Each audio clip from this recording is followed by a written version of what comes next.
Finally got a haircut. Finally got a haircut. Finally got a haircut. Finally got a haircut. Finally got a haircut.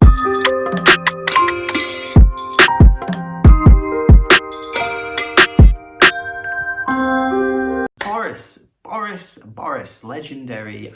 Legendary. I think that's a good word to use for Boris at this point, way far into their career. They are a legendary rock band, many things, drone. There's ambient, there's metal, there's like stoner type stuff. They did pop, they did a bit of pop, a little bit of pop at one point. Wow. And I really like Boris. I think Pink is great, I think Flood is great. There are other albums in their catalogue that I haven't gotten to yet, and there are some that I find a little bit underwhelming compared to what some people really love about them, but there are some other ones that I do really need to sit down with a bit more and just kind of sink into them, because that's what happened with Flood, because Flood is just such a mesmerizing album. It's such an interesting sound for an album. I just think it really shows how much talent a band like this has, which is why I think it's worth talking about their newest album today, even though their new stuff isn't quite as acclaimed as what it once was. The new album from them is so far only Bandcamp released. I'm not sure if they're releasing it anywhere else. We have a bit of thrash here, we have a bit of thrash metal, we have a bit of punk. It's very lo-fi. You can tell that it's quite in the moment, a lot of it. I mean, it certainly sounds like a lot of it's in the moment to my ears, because some of the tracks are just really quite jamming. They're just kind of like going for it, just letting loose,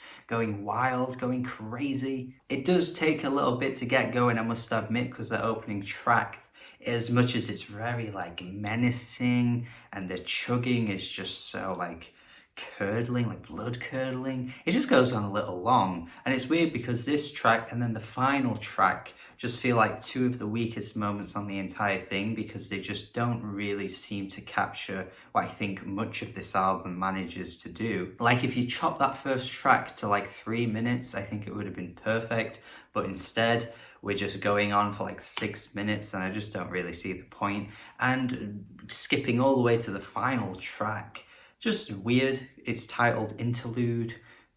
Look, Boris play by their own rules. They always have. They're not exactly a band to just do what you'd expect.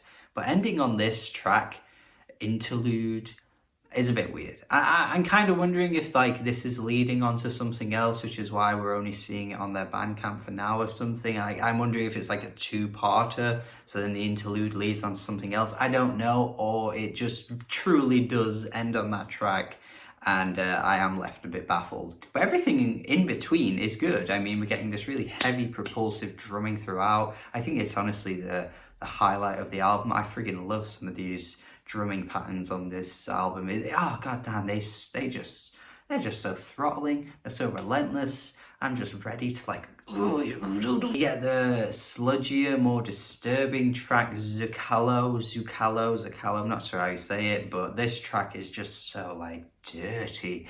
Oh, it's just so it's like this monster's just kind of like reaching out and just like throwing up everywhere all over you.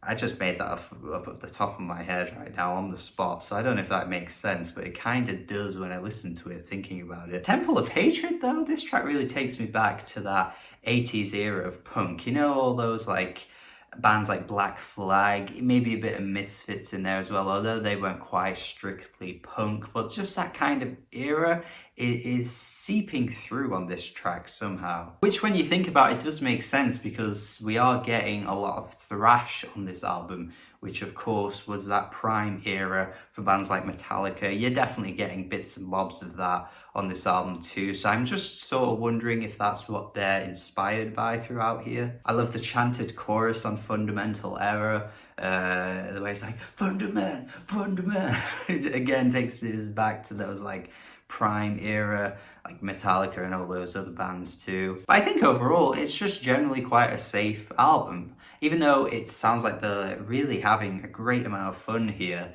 especially, you know, vocally. The singer's just really kind of going wild and going ham just with all of what he's just throwing out there at times. But it just, I think it's safe in the sense that it reminds me so much of other eras and other bands that it just feels like a strange release for Boris, because it's not really quite as Boris leaning, I guess you could say. I mean, that's probably why their newest stuff doesn't really get that same amount of shine and love.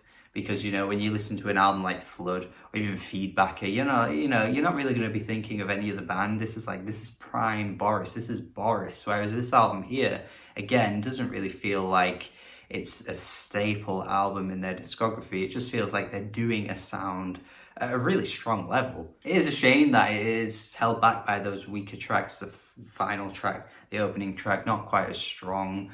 But I think overall it's solid. I think I'm liking this enough to at least recommend it. About like a 6.5 out of 10. It's not like I'm loving this or anything, but it certainly is worth your time. And yeah, man, like Boris, keep at it. Boris, man, way into their career at this point, still making good albums. Respect to Boris. Let me know your thoughts on this album though. Hopefully you like it, or maybe even like it more than I do. Thank you for watching my review. Hopefully you enjoy it. Hopefully you have a good day. Subscribe if you haven't already. Goodbye, thank you, and goodbye.